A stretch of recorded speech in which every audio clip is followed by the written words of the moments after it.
Muito bom. Vai!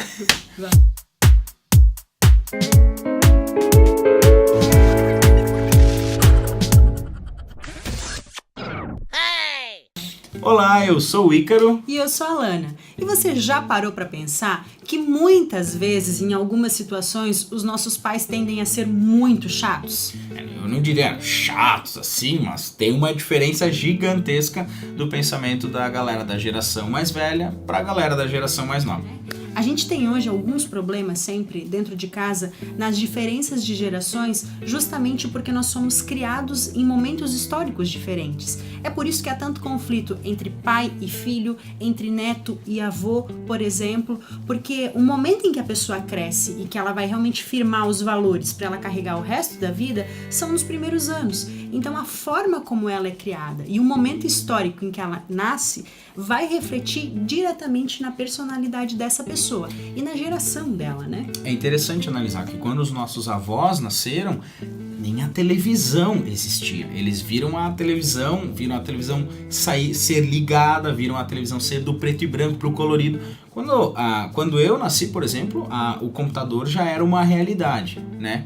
Quando a Lana nasceu, acho que a televisão era preto e branco, agora não lembro. Mas enfim, isso pode cortar depois. Mas, por exemplo, quando um jovem nasce hoje, alguém que tem 13 anos, por exemplo, hoje, quando você nasceu, a internet já era uma realidade. Isso significa que a interação global, ela traz uma influência muito grande até mesmo pra gente na nossa construção. Tanto que, se a gente for pensar, eu lembro na minha época, quando eu queria assistir um programa, ele tinha uma hora certa. E eu tinha que esperar um dia inteiro para chegar naquele dia do programa, naquele horário, para então organizar toda a minha rotina do dia para poder assistir aquilo que eu gostaria. E daí, quando você tava pronto, a mãe pedia para lavar a louça e aí já, se dissesse, não apanhava. Era bem assim mesmo. Já é. Hoje em dia, a coisa não acontece mais dessa forma. Por quê? Porque nós temos o famoso Netflix. Você assiste o que quer, na hora que quer e quantas vezes quiser. O Netflix tá patrocinando esse canal aqui? Esse canal? Não, mas então é a gente uma tem a realidade, internet, né? A gente tem alguma coisa, a gente tem o YouTube. Ou seja, existe uma diferença clara entre o vô, existe uma diferença clara entre o pai e o filho. Por mais que você ensine o seu avô, porque tem essa parada assim de você ensinar o avô a mexer no celular, às vezes tem que ensinar até o pai a mexer no celular, né? E aí ele consegue se adaptar a essa realidade, ele até aprende a mexer no WhatsApp. Manda corrente, manda grupo, te bota em grupo de, né, várias coisas assim da vizinhança, grupo, né, fala de você, vai lá, entra no Face, comenta na sua foto. Todo santo dia, de bom chorar, dia, de cortar o coração, bom vídeos. dia todo santo dia. Normalmente esse é o padrão quando a gente consegue ensinar o avô a mexer no WhatsApp, né? Se isso está acontecendo é porque você fez um bom trabalho com o seu avô, tá? Só que isso não é o suficiente. Isso não ameniza a situação para o seu avô gostar de tecnologia. Ele até interage, ele sabe mexer com o WhatsApp, mas se você for reparar, ele ainda continua odiando a tecnologia. Ele ainda acha que isso tudo é desnecessário. Coisa do inimigo. Ele ainda acha que é coisa do inimigo e que os jovens de hoje em dia não precisavam mexer tanto no computador e talvez tinham que trabalhar mais, estar mais na rua, ter mais contato com as pessoas. Por quê? Porque são realidades completamente diferentes. Uma é melhor que a outra? É claro que não, né? O avô tem valores diferentes. Os jovens, é claro que tecnologia demais, a gente também pode ter algum problema. Só que os jovens de hoje em dia, justamente por nascer nessa realidade, conseguem captar muito mais informação e muito mais rápido do que uma pessoa de uma geração passada. E vai ser justamente aí onde o jovem tem algo que ele tem para ensinar que vão entrar conflitos, porque não necessariamente o pessoal da geração mais velha vai querer aceitar que você tem algo de novo, você tem algo de interessante para repassar também. Tanto que, se você for ver, tá, a geração passada sempre acha que a geração que está chegando agora é uma geração pior. A gente sempre acha que houve uma defasagem. Eu já fiz isso algumas vezes. Defasagem, olha a palavra interessante. Você sempre acha que... Deixa eu pensar. A gente sempre acha que tá pior. A gente sempre acha... Exemplo, música.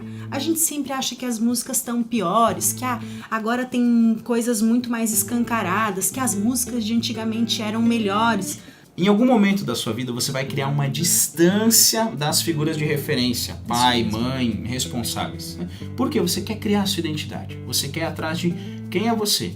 Ok, você tem muitos traços da sua família, mas você quer descobrir quem sou eu, quem é essa pessoa, o que eu gosto. Eu vou fazer algo diferente. O meu cabelo, que até então a minha mãe penteava ele dividido no meio, bem lambidinho, assim, bem bacana. Eu agora não quero mais usar ele assim, agora eu quero já bagunçar, né? A menina, que a mãe fazia 2 chuquinhas assim, né?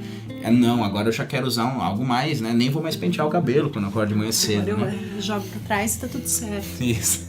Então é claro que você vai criar uma diferença. Dessa você vai se afastar com uma forma saudável de criar essa identidade. Para isso, muita gente acaba saindo de casa, né? E às vezes os pais interpretam isso de uma forma negativa. Veem que, o meu filho não precisava sair daqui, meu filho não tem essa necessidade, ele poderia morar com a gente o tempo que ele quisesse.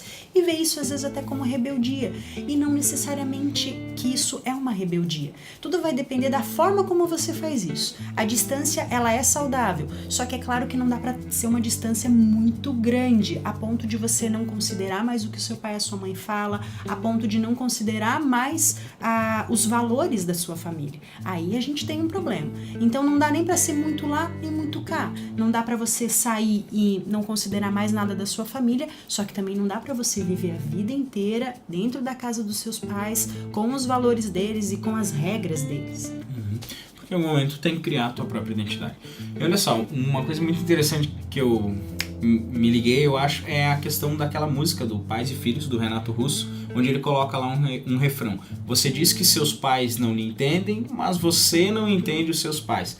É fantástica a questão da arte dessa música, porque ele justamente faz essa reflexão ao contrário. Ele joga a bola para os filhos e diz, tá, mas você busca entender seus pais, você tá lá cobrando seus pais, vocês têm que fazer isso por mim, mas será que já pensou que eles têm uma tarefa gigante, né? Com relação a gente num todo, assim, até conseguir criar a gente. Até porque eles nunca foram pais antes. Então não tem outra forma de aprender se não for errando, se não for acertando, né? Penso que a grande questão desse vídeo aqui, a gente quer que você pense muito sobre isso, é que o seu pai, ele pode lidar com alguns comportamentos seus que no início ele pode entender como rebeldia. Ok, isso ele vai dar conta. Agora o que ele não vai dar conta é você não considerar mais a opinião dele. É você não achar mais que ele é a sua referência. Pense um pouquinho sobre isso. E se você gostou do vídeo, deixa aquele like, compartilha, dá uma força pra gente, coloca alguma descrição aqui embaixo, ajuda a gente nos comentários. Se tem alguma coisa que você acredita que podia contribuir para esse assunto, coloca ali, à medida do possível a gente vai estar presente aí para participar também da continuação dessa discussão. Se você tem alguma dúvida ou se você quer compartilhar algo com a gente em particular, manda e-mail pra gente, a gente vai responder com certeza.